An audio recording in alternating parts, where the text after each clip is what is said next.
Welcome to Reality Tea Times 2, the podcast where we discuss all the trash reality TV we love to hate.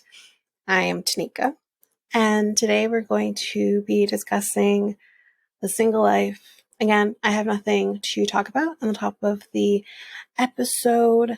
I'm recording this right after Love in Translation, where I still have not read any articles. So I'll have something for you for 90 Day Diaries, but until that point, let's just hop right into this. The Single Life, Season 4, Episode 4, Tim Stirs the Pot. I don't like this title at all because I don't think Tim stirred the pot. I'm going to put that out there. But anyways, let's just jump right into them first. Veronica is the first person we're going to talk about and everything that entails. So she is at the airport to go pick up Jamal. He is communicating a lot better, she tells us. Great. She wants him to move to North Carolina. She's saying, I don't want him to, he doesn't have to do it like tomorrow, but like, soon would be great. And she kind of brings that up to him. And he's like, okay, yeah, I don't really appreciate that she keeps asking me about moving to North Carolina. We're new. We just became official. So I'm like, I'm not ready to make that move. Now, what is interesting here that I do want to talk about, like, I do watch Pillow Talk. I normally do not talk about what I hear on Pillow Talk, but I do think this is interesting. Kim is pillow talking, and obviously she's pillow talking while Jamal's on the show, but instead she's doing it with Riley, they are pretending to not be a thing on the show. Are you kidding me, people? We know what's happening. You guys are perfect. That's a match made because they both can connect on being in the army. I think they were in the army or something to do with the military. They can relate on that. They're perfect. Stop acting like you're not a thing. Anyways, moving on. Kim does mention here, though, while she's watching this and brought this up, she says he just moved back to San Diego from New York. Like, he had just done it. He's not going to want to move from San Diego to North Carolina after he just did that. Like, maybe he wants to kind of, get himself situated again, maybe, get comfortable being back in San Diego. Who'd want to move from one place to the next and then have to move again to the next place? That's a lot. So it's basically what she was trying to say here. Not to like show on Veronica. She seems to like Veronica, but like, at least seeing on Pillow Talk. But maybe it's a little too much. And I understood that. The other thing that also I kind of caught here was when Veronica tells Jamal she misses him.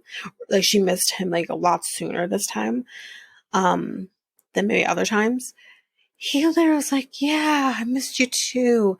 He seemed so unsure with himself.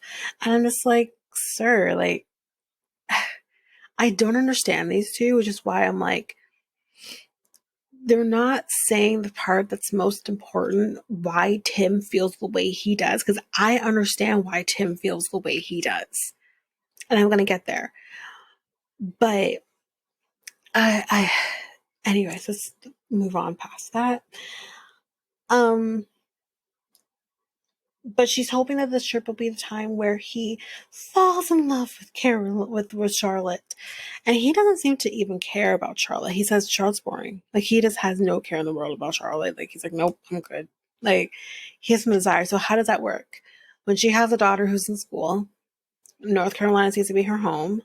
Like, she's not from North Carolina. She's from Miami, but this seems to be her home. That's where Tim is and whatever.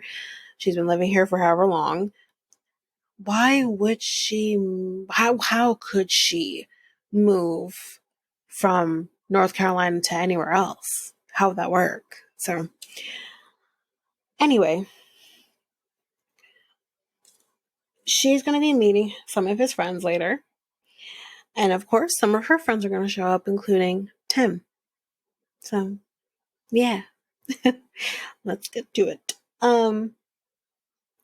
So then we see them a few hours later. They're at the pool, and Chloe comes, and he does the. He's like, so she's like, I see you're looking at my shoes, and she's wearing sandals. And he's like, yeah, what are those? And then they start laughing. So now, gather around, everybody. We're going to talk about the what are those. Now, this is an old video. This is not new. Pretty sure when I was hearing the what are those situation, and at the time, even me, I was like, what the hell are you saying? My brother would say these things to me, but he was in high school. I'm going to say grade 10, and my brother's officially 21 years old. So this was a while ago. Okay. And he would do like the, what are those? Like, whatever, right? And so they're doing the, what are those? I'm like, this is old. Like, even let's pretend in a world that they were filming this, like, let's say a year ago or a year and a half ago or whatever, it was still old. Like, it's always been old. And I was like, what the hell? Why are you doing the what are, like, who does that nowadays? Like, who does the, what are those? Like, who does that anymore? Anyway, they're laughing because they're like, what are those? And, Veronica's like, I don't get it. What's so funny? That was not funny. What's going on? And they have to explain to her the whole thing about the what are those. And she's like, I love that Jamal is connecting with Chloe because he's kind of in the middle of the two of them. He's 10 years younger than Veronica. He's like 10 years older than Chloe. So he's like smack dab in the middle. And she's like, I love that they're connecting because he can kind of like understand her, he can understand me, but at the same time, like, I wish he would kind of like include me and maybe not make me look like I'm ancient. And she's not ancient. Well, I guess she's like they're about 10 years. I think it's 9. So I think he's 28, so she'd be 37. But I'm just like, you're not that old. But again, like I said, I had no freaking clue. At like 25 or whatever, I had no clue. So yeah, whatever. So anyways, um, Chloe does ask him like, do you like Charlotte? Like, what do you think about Charlotte? And he kind of says, oh, like, there's nothing to do here. He tells her that too. And they kind of talk about, oh, like, I think you like this place or this place. They're connecting. Chloe does seem to like Jamal. So great. So now we're going to be seeing Jamal's friends. They're here from Richmond, Virginia. What? Richmond. If you watch Coach Carter, you know. If you haven't, turn this off, come back after, but watch Coach Carter. So they are going to be doing like a pedal bar thing, which, can I just say, I don't want to have to work for my drink. I really don't. I'd like the idea, but I don't want to pedal. I don't want to pedal for my drink. No, thank you. And like, how long do you pedal for? Like, you gotta be exhausted after. That's my problem. But anyways, so they do bring up the fact that the friends are going to be meeting Tim because he's going to be showing up later. And they explain, or Veronica explains, that yes, I am best friends with my ex. And they explain the history of, like, he's a father to her daughter, not her biological father, though we had to throw that part in. And, well, Jamal did. And again, when he threw that in there, I'm just like, and? He might not biologically be her father, but he is her fucking father. Where is her biological father? No one fucking knows because he decided I didn't want to be a fucking father, I guess. I don't know. But he literally isn't around to be a part of his daughter's life. And here's this man who doesn't have to do shit when it comes to Chloe. And he did. Even when him and Veronica broke up, he still stayed in her life. He didn't have to do that. He didn't owe that to anybody. But he did that because that's the right thing to fucking do. And you want to come out here and be like, oh, he's not her biological father. Who gives a shit? Her biological father is shit in my fucking book because he's not there. So fuck that guy. Like, literally, fuck that guy. And fuck Jamal. Like, who the fuck are you? Who the fuck you talk? Oh, God. The worst thing that ever happened to Jamal was having any sort of fame or whatever the fuck you want to call it from this show because he's an asshole. I didn't think he was, but he's an asshole. Give me Kim any day of the week. I can't with Jamal. Ugh. Anyways, so yeah, they kind of made that dick. And she explains, like, yeah, he's been raising her since he was 4. She said she was 4, and, that is her father, and blah, blah, blah. And the friends are just like, which I get it. I do understand, but it is weird. It's awkward. It's, who does that? I get all of those things, but they say you're best friends with your ex. Why? Like, why are you best friends with your ex? And what I think is not also being said here is that where they are currently at, they definitely had to put the work in because that wasn't always the case. They didn't like each other. They didn't get along. So like they broke up and were friends afterwards. They broke up and hated each other. So they kind of put that work in order to be close, be able to co-parent Chloe. And it did blossom into a friendship, and that's fine. There's nothing wrong with that. It can be awkward when you're dealing with significant others. I get it. But they did it. And I just don't understand, like, when it comes to what is best for Chloe, who gives a shit? Here is this kid in comparison coming in and being like, I don't want her to be her best friends with her ex and father of the year, which we'll get to in a second. And here comes this child. I'm just like, are you kidding me? Get the fuck out of here. Anyways, now we're at the fun part of the day. And that is Tim has shown up. He is gracious to everybody. He says hi to Veronica. He says hi to Jamal. He meets the friends. He says hi to them. All's great in the world. It's perfect. And Tim starts the conversation by saying to Jamal, how are you liking Charlotte? Are you liking Charlotte? Do you think like do you think you could move here? Like, what do you think? And he kind of says like, oh, I don't really like Charlotte. He says, again, we get it. You don't like Charlotte. Moving on. But he says like, whatever. And then, fuck. The conversation kind of starts where Jamal's like, I hear you don't like me. Why don't you like me? She's been telling me all of this shit in the last couple of weeks about things that you're saying. And first I said, Veronica, what the fuck? I'm going to get to her some more. Give me a minute. But yeah, he's like, what are you like, you're saying all these things about me. Like, what is your problem with me? Why don't you think that I am the right man for Veronica? And he's like, it doesn't matter what I think. That's what Tim says. Like, it doesn't matter what I think. It matters between the two of you. But Veronica says, but it does matter. And I said, but Veronica, why? Why does it matter? Because even if you have friends, and they may have their opinions, it doesn't fucking matter. I have my best friend. My opinion doesn't matter when it comes to her relationship, and her opinion doesn't matter when it comes to my relationship. It's not a make or break type situation is what I'm trying to get at. It doesn't change anything. I appreciate your opinion. I will take your opinion into consideration type thing. I will go accordingly, but it's not going to make or break my relationship that is separate from my friendship. So why does it matter? Like, is it a make or break to Veronica if Tim doesn't like Jamal? And why? That's codependency. That doesn't feel good. But, and he's like, why? But Tim kind of goes on to say, listen, all I care about is that you are treating Veronica right. You're treating Chloe right. That's all I really care about. And Veronica's like, what has he done to not do that? He's like, I haven't seen that. That's all he's saying.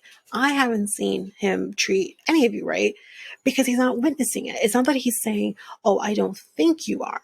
He's just saying, I haven't seen it. Point blank, period, done. And I didn't see anything wrong with what Tim was saying here. He's like, I haven't seen it. That's it.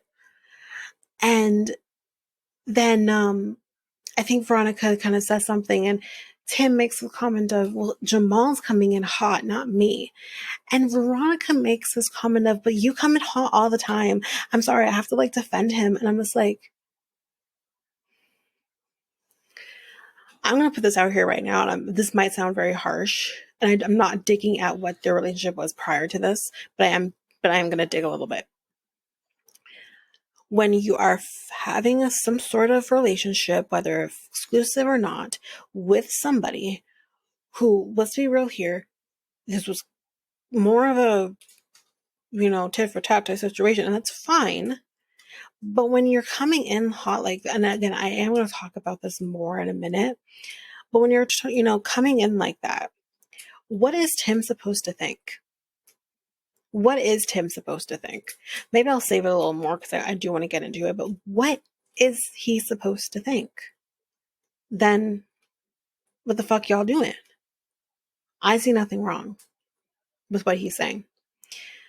So then one of Jamal's friends kind of says, but your opinion doesn't matter, or some shit like that. Like, it doesn't matter what you think or something. And it's like, about what? Like, Tim says, like, what does it matter? But who are we talking about? And he says, Chloe. And he's like, okay. He's like, I have been raising her since she was 4 years old. She is my daughter. I am her father. So yes, my opinion does matter when it comes to Chloe. Veronica can do whatever the fuck she wants to do. But when it comes to Chloe, yes, that is my problem because he has been raising her. So yeah, it does matter. So Tweedledee and Tweedledum, see yourself the fuck out. This has nothing to do with you. You bring Jamal with you. Like, what do you mean? This is so fucking stupid. But then Jamal. Now I want to know. I want some tea. If you're gonna say shit, say shit. I want to know what the fuck you gotta say. Jamal says he's acting like he is father of the year. And Tim says, I never once said that I was father of the year. You're putting words in my mouth. I never said that. And he's like, yeah, you're just acting like you're like the best thing, the best father or some shit. And he's like, I know the truth. I know the truth. She tells me everything. What? So before I finish here, before I put my thoughts in, let me finish. Tim gets up and Tim doesn't get up. Sorry, Tim doesn't get up. Jamal's the first one who gets up. Tim says, what you're not going to do is question my abilities as a father. That is not what you're going to do. He's like, there are many things you can come at me with. But coming at me in terms of my abilities as a father, you can't do that. Don't touch that shit. Right? So he's like, what you're not going to do is do that. And he's kind of raising his voice a little bit. He's getting upset. And Jamal gets up and says, well, what you're not going to do with the hands.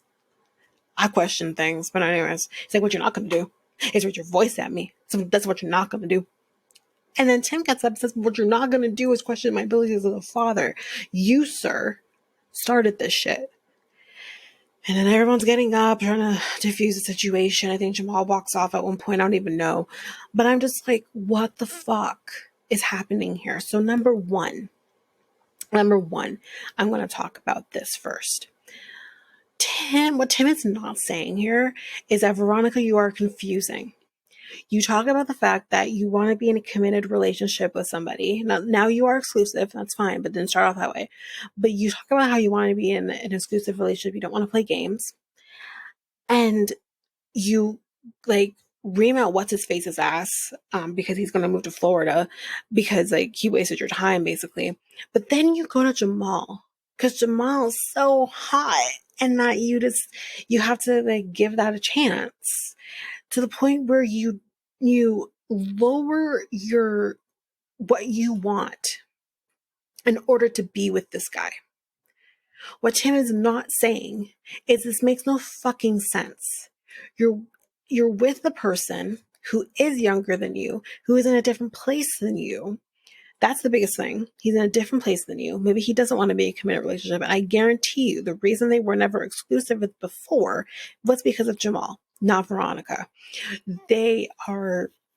She's lowering herself for this child because what? He's so hot. The dick is so good. Like, what is it? I don't understand her. And I remember thinking during the tell-all where I'm like, why is she with him? She's talking about how she wants this committed relationship and she wants this thing. She wants to be in love. She wants all of this, whatever. And you're dumbing yourself down for this fucking kid. I would never. I would never. Maybe I'll fuck you once or twice, but that's about it. And then I'm going to move on and I'm going to find somebody who's not going to waste my fucking time. And I'm not much, I don't know how old Veronica is now, but I am in my 30s, early 30s, but I would never waste my fucking time with some guy who's wasting my time. No way. That's the part that's confusing. That is the part that Tim said in the tell-all. He literally said, why are you with him? And it has nothing to do with Jamal. Jamal's not the problem.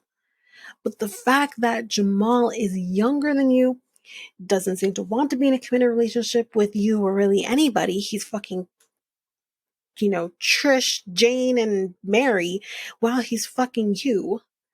None of this makes sense. That's what he's trying to say. Unfortunately, and this is on the two of you, you started something here where now he has this preconceived idea of you guys based on what it's based on how it started, not based on how it's going. Now, is that wrong? Is that right? I don't know. But that's human nature. We're all guilty of it. That's what he's trying to say here. But he's just not saying it now because you guys are exclusive. So how can he go back and say, like, well, it's kind of hard for me to come out of that? When I know you guys are exclusive now, I get that, but it's hard for me to come out of that because what is this guy fucking giving you? You're like, that's what he's trying to say. Now, let me move on to the next thing. Jamal, you don't fucking talk about anyone's parenting abilities when you yourself are not a fucking parent. You're raised basically by a single mother. How fucking dare you? If Kimberly was ever in a fucking position where she could have had the same thing that Veronica had, don't you think she would have done it? Do you think anyone would have done that? So you could have had that. Like, I don't know what the relationship was with his father, but like, really? How very dare you talk about someone and someone who didn't owe that shit to her at all, but he did it because he loved Chloe. He loved Veronica. He watched her grow up because they were together a long time. He watched her grow up. He's still there with her because the father isn't, the biological father isn't, and he stuck around for Chloe. How very dare you? Stay in your fucking lane. That's what I want to say. And here's what I'm going to say too. When they played this scene during Pillow Talk and Kimberly saw what he said, she's like, oh, Jamal. Like, you could tell even Kimberly without saying it was like, I didn't raise him to say that shit. I don't know where the fuck this shit's coming from. Why is he saying this shit? This is not okay. Now, does she obviously say that as my son? I'm going to defend him. But absolutely, that's what you do. She's a mother. That's her. She's a mama bear. Fine. But she is like, oh no. So stay the fuck in your lane. Like, who the fuck are you? Really and truly. Next thing. Let me go on the next thing. Veronica. What the fuck are you saying to Jamal about Tim when it comes to him being a father? You want to talk about how, oh, he's my best friend and like his opinion matters to me and all this shit, but you're going to talk shit about him behind his back to your fucking boyfriend. And then this is wrong too. If you talk shit to your boyfriend and he exposes you, that is not real. He is fucking with you. He needs to abort fucking mission. Now, that aside, do you then have Jamal fucking out your ass that you're talking shit about him behind his back? So do you have that too? But what the fuck are you saying to this person that you've barely been with? What the fuck are you saying? I want to know what the fuck you're saying. Because at the end of the day, fuck Jamal, fuck Veronica, fuck his friends, and I'm on Tim's side. I'm not saying Tim's perfect. Tim's not perfect. Tim's got problems. But what you're not going to do, and I agree with Tim here, what you're not going to do is attack him as a father. Who the fuck are you? Fuck these people. I'm done. Rant's over. Moving on. I fucking hate these people. Oh, man. I don't know how long I was ranting and raving about these people, but I'm so done. This is not cool. Okay, so let's move on to John. So he is on the way to Texas. It's his second time seeing her. He gets to the hotel pretty late at night, I guess. And because, she has her daughter, and because of the time, he's going to be seeing her in the morning. So it's the next day. We see him getting ready, and we see him kind of rummaging through a bag, and he's like, yeah, I left my travel bag at home, which has all of the essentials: deodorant, toothbrush, toothpaste. I don't know if he has a toothbrush, but I'm assuming he doesn't have a toothbrush, toothpaste. Nothing that's going to make a man smell good, you know? And he's like, I packed the sex toys, but I forgot the travel bag. And you just kind of see like he has I think he has a shit ton of sex toys. But you know what? Power to him. I'm going to get to that. I'm going to give some thoughts at the end. But, well, at the end of this part of it. Um, so she's here. He's meeting her downstairs, and he tells her, I'm gonna have to stop and get some stuff because I left all my stuff. And he's like, I have kind of that manly smell now. But you know what? She apparently is all about it. Them pheromones, you know what I mean? And she's all about it, which, sure. But then when he's having sex and he's sweating, you're gonna wish he maybe had some deodorant on. You know what I mean? Anyway. Um, so they were planning, as we've heard, to explore San Antonio. But you know what? You know how it goes when you haven't seen each other in a long time and you finally get to see each other and all you want to do is just, like a puzzle just click together. You know what I mean? One fits well into the other, Yeah. Yeah, anyway. So that's kind of what he's thinking. And I mean, I would be too. So then they're in the room, they're, cuddling, and he's like, he had a name for it, but I can't remember what he named it, but he's like, let me go get, I don't know, Betsy, and we can have a menage a trois. Well, Betsy is the big ass vibrator he pulled out. And he's like, I put fresh batteries in her and everything, so she's ready to go. And I'm like, God damn. I have one of those.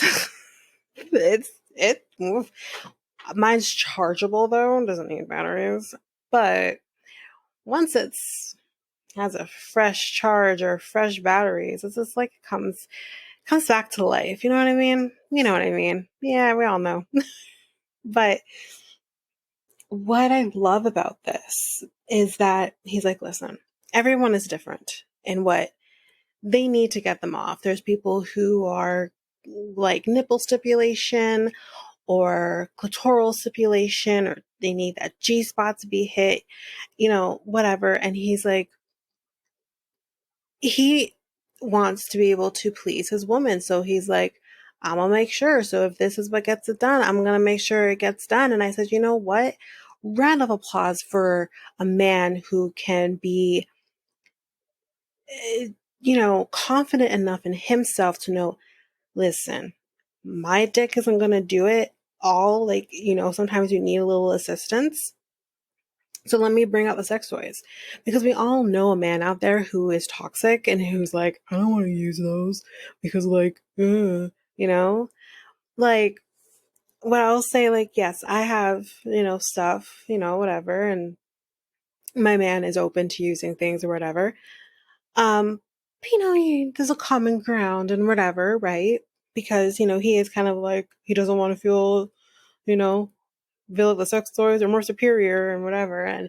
But I respect that, and I respect him, and there is always a common ground. I kind of know, okay, if I used it this time, let me give it a little bit, let him get it, feel like he's achieving, which, there's no issue there.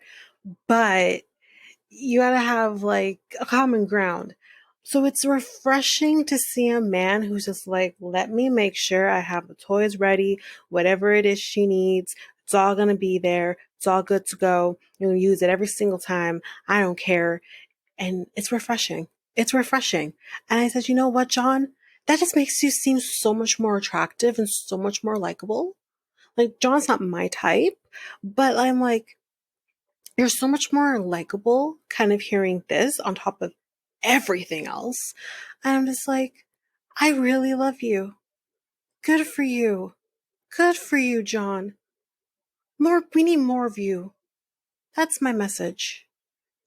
Let's continue. So it's the next morning.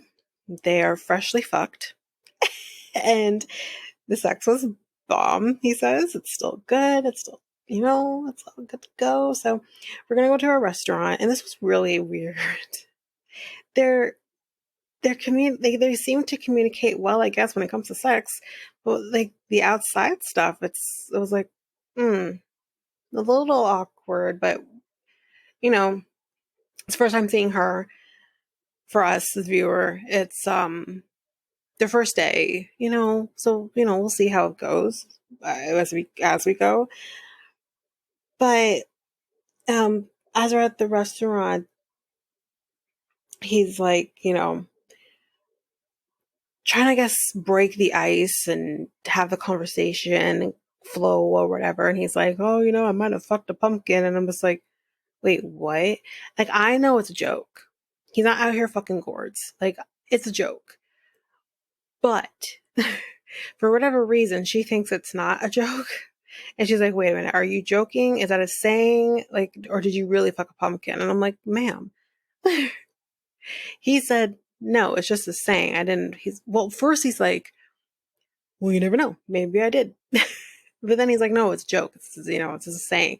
First of all, never heard that. What are y'all talking about there in Boston? I didn't know there's a saying out there about fucking pumpkins. Who knew? But I do think he's joking. I think, I'm hoping. Anyway, there's other things you can use in a pumpkin, which, by the way, he refers to a pumpkin as fruit. It's not a fruit. Is it even considered a vegetable? I guess it's considered a vegetable. It's a vegetable, not a fruit, because pumpkin has seeds. That's always a trick. If it has seeds, wait, that's the other way around. If it has seeds, it's a fruit. If it doesn't, it's a vegetable.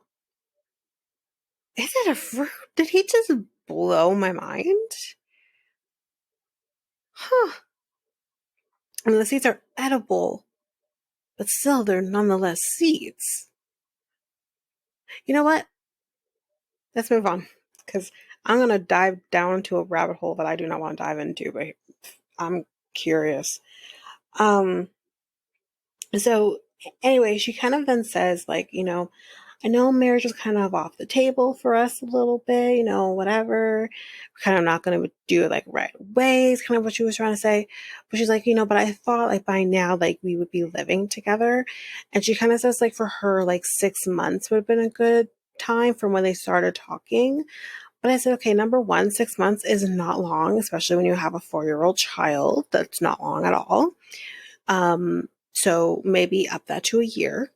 That's just me. But John also says, like, yeah, I understand what you're saying, but 6 months of us talking, that's mainly long distance.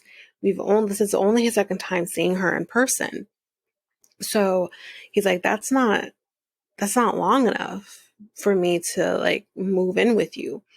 Maybe if, because they used to live in Texas. Like Patrick used to live in Texas, and they lived in Texas. I don't think San Antonio. I'm not sure where he lived, but they did live in Texas. So maybe, maybe he would move to Texas at some point when he thinks, okay, this is serious. I don't know if he necessarily thinks it's serious yet, but Yeah, like he could do that, but I don't know if John's gonna jump the gun and move in with her right off the bat. Baby steps, I think. But yeah, she just doesn't want to waste her time, and I understand that. But she is in her, I think she's 33. She's 33. She is a mom. She doesn't want to waste her time. But at the same time, it's like, girl, you still got time to figure it out. Like, I'm around her age. I mean, yes, I've been married, but I'm not rushing shit. Yes, I'm in love with someone, but I'm not rushing anything. I want to take the time because it's just like, what's the rush?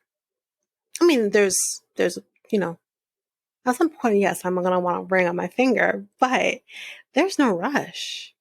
Take it all in, take it all in. But just I don't know what the rush is. Why does it have to be 6 months for her to feel like she's not wasting her time? It's a little weird on her part, but I'm gonna give her grace. It's fine. But that's basically it with John Sparkles. We're going to take a break here. When we come back, we are going to jump in with Chantel, and then we'll have Debbie. Have you ever wanted to guest on a podcast like this one that you're listening to right now?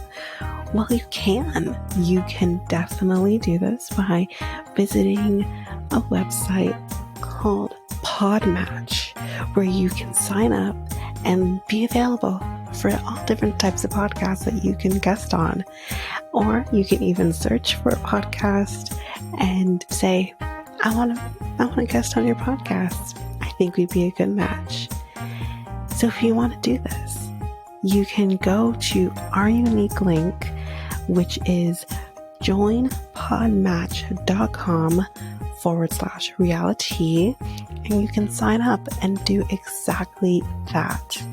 And you can find us and you can guest on our podcast. So again, that unique link is www.joinpodmatch.com. That's joinpodmatch.com/reality, REALITEA, and you can be a guest on our podcast.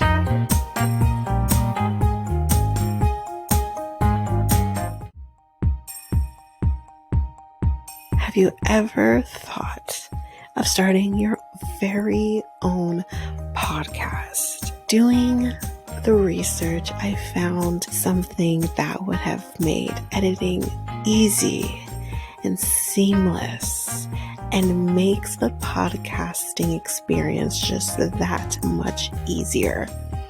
And I am talking about Ludo. This is a podcast software that I use for our editing of our episodes. It is amazing. It is easy.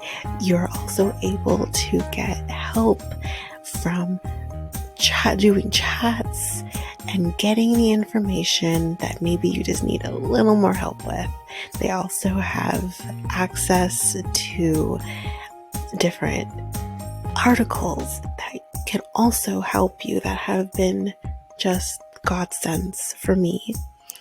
Also with Ludo, you can create clips, you can do your ads, that's like this very one I'm doing right now, and you can create your trailer very seamlessly just by the clicks of buttons. You can also use Ludo to publish your episodes just straight from the software.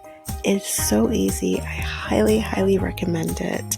You can get access to Ludo by using our unique link, which you can find on our show notes, just down there at the bottom at the show notes.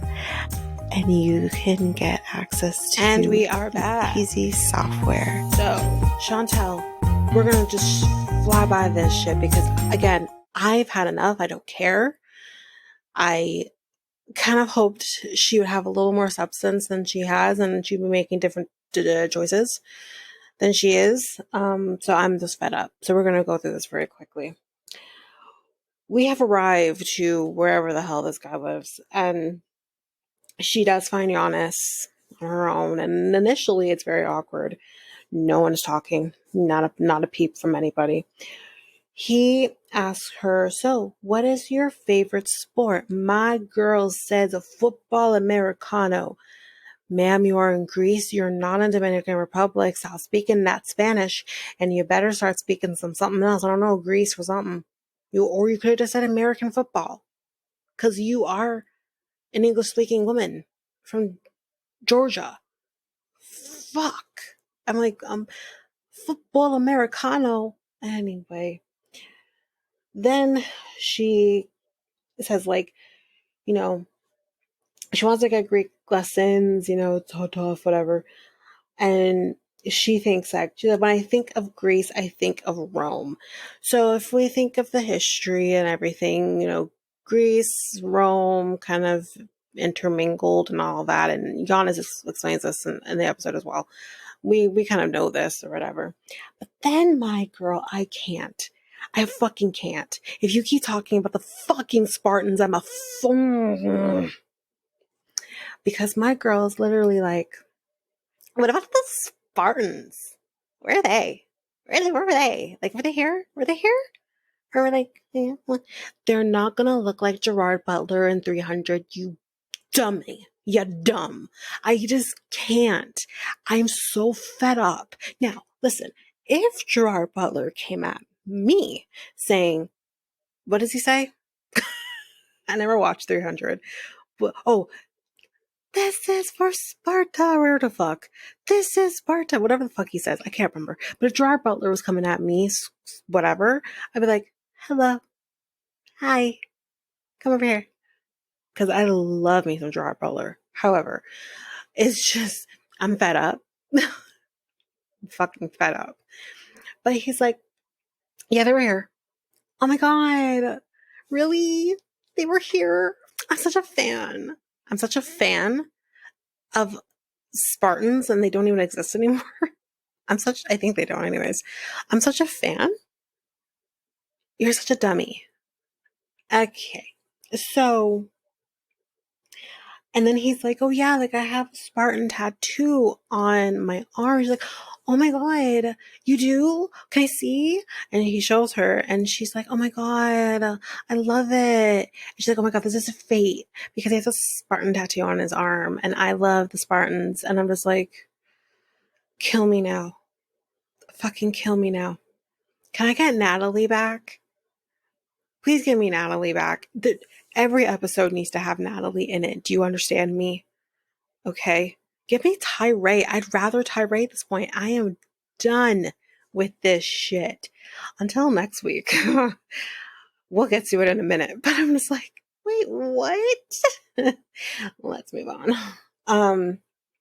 So she's like, I'm building this like emotional connection with Giannis, which like I never had that with Pedro.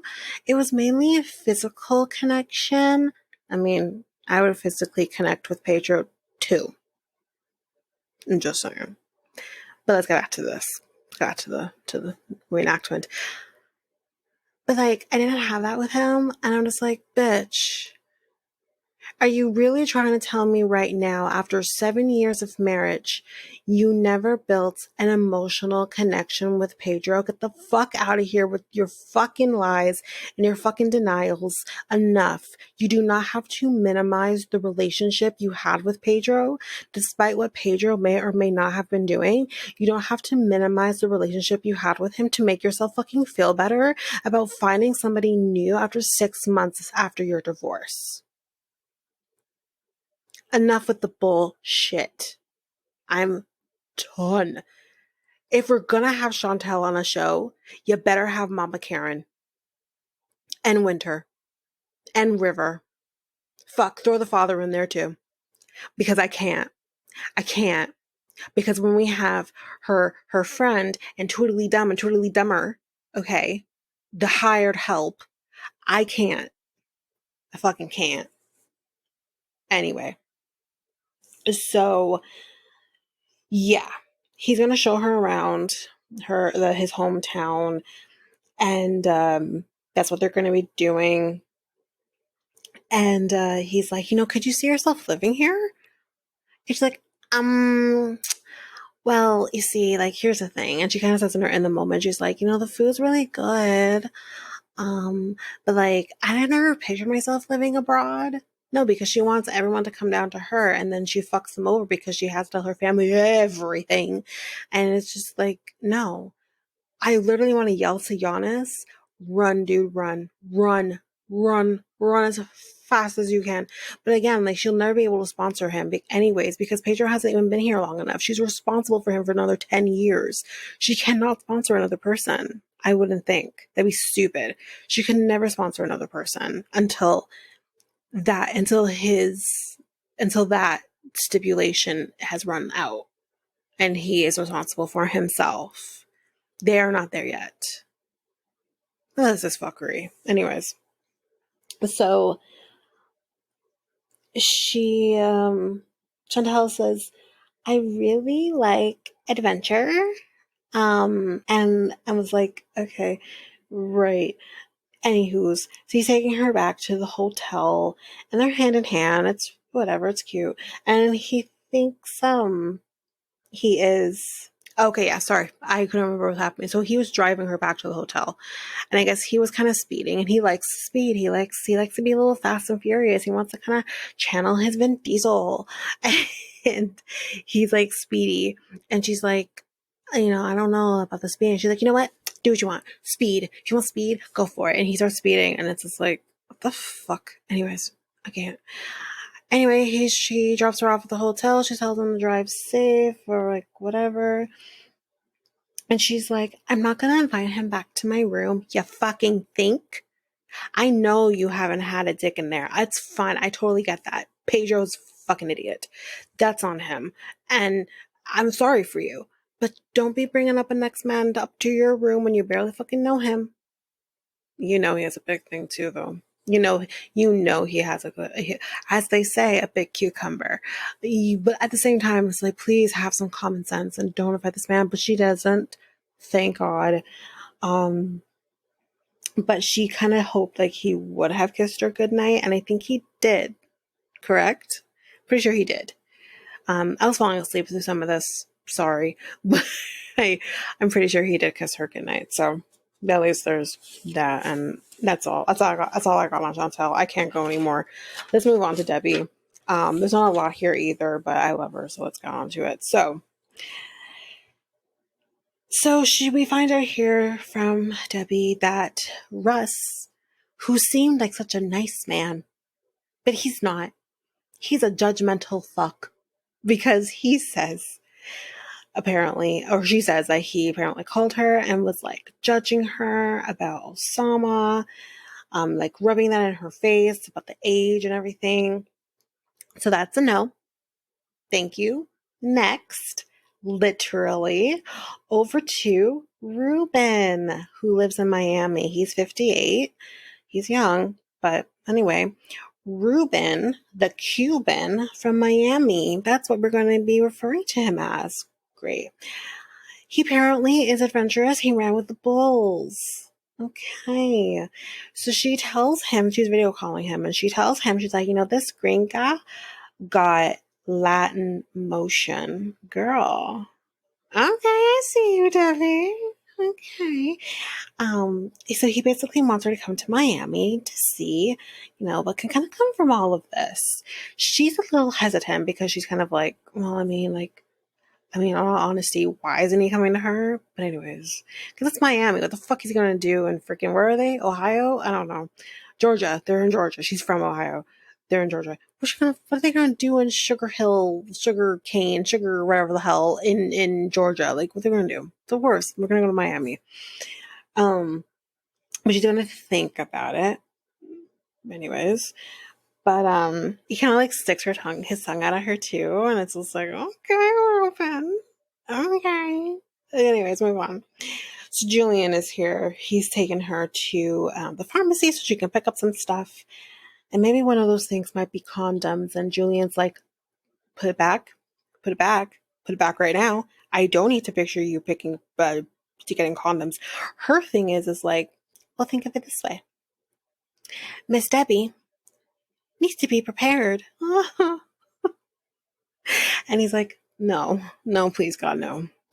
Another thing too, the condoms that she picked up, there were a 3-pack. Debbie, can you at least get a 12? I mean, I think they still have 12 packs. It's been a minute since I've got condoms. But anyways, it's just like, I'm pretty sure they have a 12 pack. You might want to get that. Hell, you even go to Costco and you get a big one. Just all you can use. And it lasted a little bit, right? Yeah. Anyway, I mean, in terms of the expiry, that's what I mean. So yeah, she tells him, she's like, I am probably going to be going to Miami. I met this man. His name is Ruben the Cuban from Miami, and he invited me over there. And Julian's like, no, God, no. He literally says, this feels like when she went to Morocco, except she is still in America. So it's not as bad. But yeah, he's a little hesitant about her going anywhere. I think he would feel better if Ruben the Cuban from Miami came to Georgia, but that's not going to happen. She is going to be going down there. Take the risk. Why not? But then Julian, on the way back home from taking her to the pharmacy, he literally says, you know what, Mom, Miss Debs, I think I am going to take some time off of work. I'm going to stop serving and protecting the community, and I'm going to serve and protect you. And that's what he's going to do. And Debbie's like, I don't want you to. But he's like, listen, I'll stay out the way. I won't be all up in it. I don't think he wants that. But he's not going to be all up in it. He's going to stay back. He's going to make sure that she's going to be okay. And she's like, all right, if you're going to stay back and leave me alone, then fine, you can come. So that's what's going to be happening. Thank God.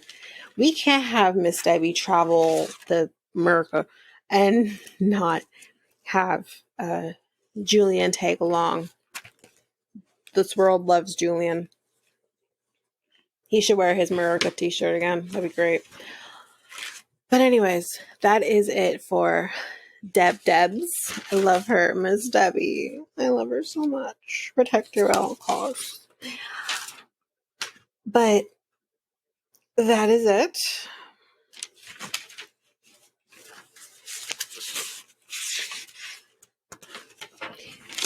Next time on, we see Tyre's finally, well, anyways, he's back. We haven't seen him for a few episodes, but he's on back. And they're going to go to NOLA. The one place, I don't care if I ever travel the world. I don't care if I ever go to a different country or a different continent. I don't care. The one place I want to go is NOLA. Oh, but anyways, we're going to NOLA. I'm so excited. I'm so excited for him to go to NOLA because I love seeing New Orleans. I love it. So anyway, and then he tells these random women, which we've kind of seen, I think, in commercials at this point. He tells these women, oh yeah, by the way, I was in this relationship for 4 years and it was with a man. Oh my God. You know, with a stupid laugh. And I'm just like, what the fuck, dude? You were, yes, technically, you were in a relationship with a man for 4 years, but technically, you thought it was a woman. How you could have approached this situation was saying, yeah, I was in this relationship for 4 years and I was being catfished and, you know, really sucked finding out and everything. But you know what? I did meet the real person. It was fine. It was great. Gave me some closure and I'm ready to go back out there. You could use this story to be sympathetic or get sympathy from the other people. Someone train this man. God, he needs a cheat sheet. Jesus. Anyways, we meet one of Josh's friends. His name is David, and he's a producer. And I was like, I seen some of your movies. Wink, wink, hint, hint. You know what I'm trying to say? Like, Natalie, stop trying to make fetch happen because it's never going to happen. Anyway. Giannis's family is very important to him, but you know what? Chantel is like, I'm triggered. I'm triggered that your family is important to you because my ex's family was also important to him to an extent where I had to call his sister a bitch ass, slut ass whore. And I'm just like, I really don't want someone with the family. I'd rather he be an orphan. Fuck sakes. I wish your parents would die, basically. And that's where I wrote, Chantel, you are not ready for a relationship.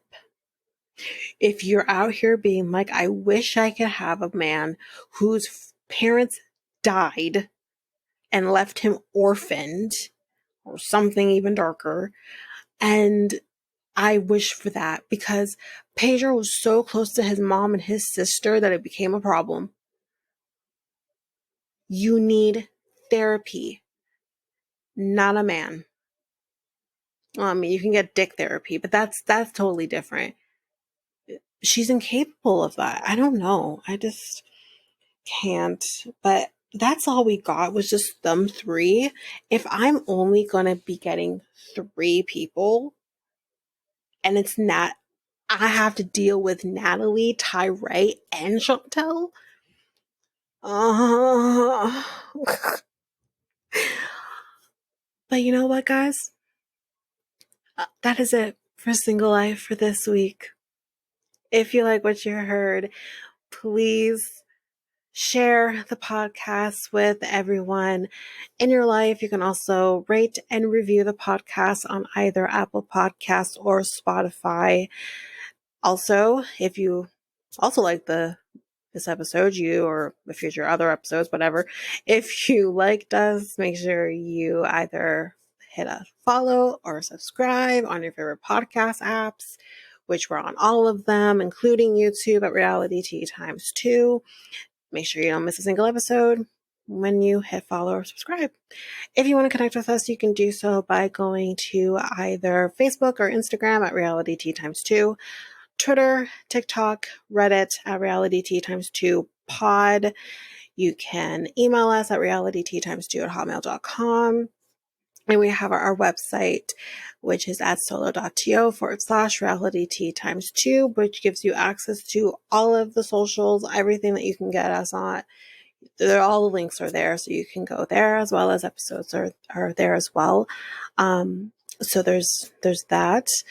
Don't forget, I have my other podcast with my friend Mikkel called The Next Take Podcast, where we talk about all kinds of different things. We've this year talked about New Year's. We've talked about new laws passed here in Ontario. We've talked about asteroids and whatnot, and we've talked about all kinds of different things, and there's so much more to come this year.